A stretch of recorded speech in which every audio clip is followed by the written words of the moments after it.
Today, Canto 33 of Dante's Purgatorio, in which, after a hymn sung, Beatrice leaves the tree and takes with her the 7 virgins, Matilda, Statius, and Dante.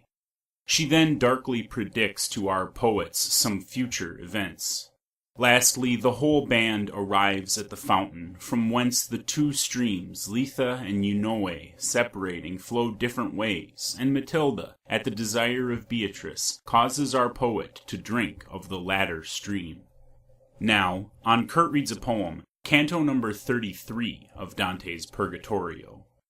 Deus venerunt gentes, alternating now 3, now 4, melodious psalmody, the maidens in the midst of tears began, and Beatrice, compassionate and sighing, listened to them with such a countenance that scarce more changed was Mary at the cross.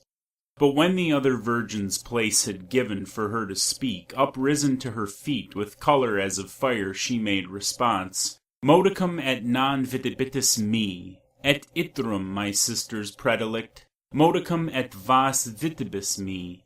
Then all the 7 in front of her she placed, and after her, by beckoning only, moved me and the lady and the sage who stayed. So she moved onward, and I do not think that her 10th step was placed upon the ground, when with her eyes upon mine eyes she smote, and with a tranquil aspect, Come more quickly to me, she said, that if I speak with thee, to listen to me thou mayst be well placed.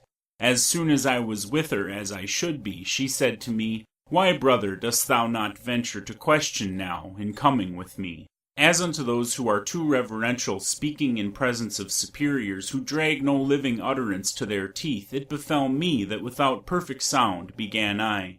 My necessity, Madonna, you know, and that which thereunto is good, and she to me. Of fear and bashfulness henceforward I will have thee strip thyself, so that thou speak no more as one who dreams. Know that the vessel which the serpent broke was and is not, but let him who is guilty think that God's vengeance does not fear a sop. Without an heir shall not forever be the eagle that left his plumes upon the car, whence it became a monster, then a prey. For verily I see, and hence narrate it, the stars already near to bring the time from every hindrance safe and every bar, within which a 510 and 5 one sent from God shall slay the thievish woman, and that some giant who is sinning with her. And peradventure my dark utterance, like Themis and the Sphinx, may less persuade thee, since in their mode it clouds thy intellect, but soon the facts shall be the Naiades who shall this difficult enigma solve without destruction of the flocks and harvests. Note thou, and even as by me are uttered these words, so teach them unto those who live that life which is a running unto death. And bear in mind, whene'er thou writest them, not to conceal what thou hast seen the plant, that twice already has been pillaged here. Whoever pillages or shatters it with blasphemy of deed offendeth God, who made it holy for his use alone. For biting that in pain and in desire 5,000 years and more the firstborn soul craved him, who punished in himself the bite. Thy genius slumbers, if it deem it not for special reason so preeminent in height, and so inverted in its summit.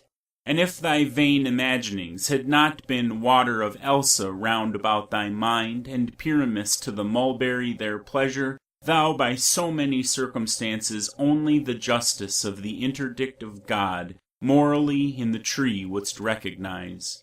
But since I see thee in thine intellect, converted into stone and stained with sin, so that the light of my discourse doth daze thee, I will too, if not written, at last painted, thou bear it back within thee, for the reason that synced with palm the pilgrim's staff is born, and I. As by a signet in the wax, which does not change the figure stamped upon it, my brain is now imprinted by yourself. But wherefore so beyond my power of sight soars your desirable discourse, that the more I strive, so much the more I lose it?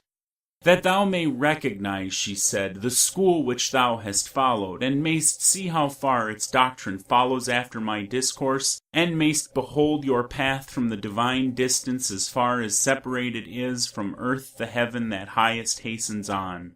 Whence her I answered, I do not remember that ever I estranged myself from you, nor have I conscience of it that reproves me. And if thou art not able to remember, smiling she answered, recollect thee now that thou this very day hast drunk of Lethe. And if from smoke a fire may be inferred, such an oblivion clearly demonstrates some error in thy will elsewhere intent. Truly from this time forward shall my words be naked, so far as is befitting to lay them open unto thy rude gaze. And more coruscant and with slower steps the sun was holding the meridian circle, which, with the point of view, shifts here and there. When halted, as he cometh to a halt who goes before a squadron as its escort, if something new he find upon his way, the maidens seven at a dark shadow's edge, such as beneath green leaves and branches black the Alp upon its frigid border wears.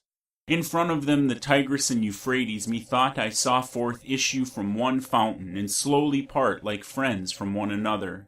O light, O glory of the human race, what stream is this which here unfolds itself from out one source and from itself withdraws? For such a prayer 'twas said unto me, pray, Matilda, that she tell thee, and here answered as one does who doth free himself from blame the beautiful lady. This and the other things were told to me by him, and sure I am the water of Lethe has not hid them from him. And Beatrice, perhaps a greater care which oftentimes our memory takes away has made the vision of his mind obscure.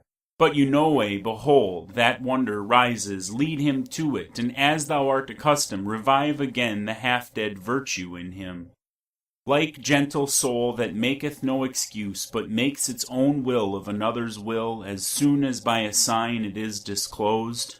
Even so, when she had taken hold of me, the beautiful lady moved, and unto Statius said in her womanly manner, come with him. If, reader, I possessed a longer space for writing it, I yet would sing in part of the sweet draught that ne'er would satiate me. But inasmuch as full are all the leaves made ready for this second canticle, the curb of art no farther lets me go. From the most holy waters I returned regenerate, in the manner of new trees that are renewed with a new foliage, pure, and disposed to mount unto the stars. Thus ends Dante's Purgatorio. Hey, thanks for watching. Have a great day.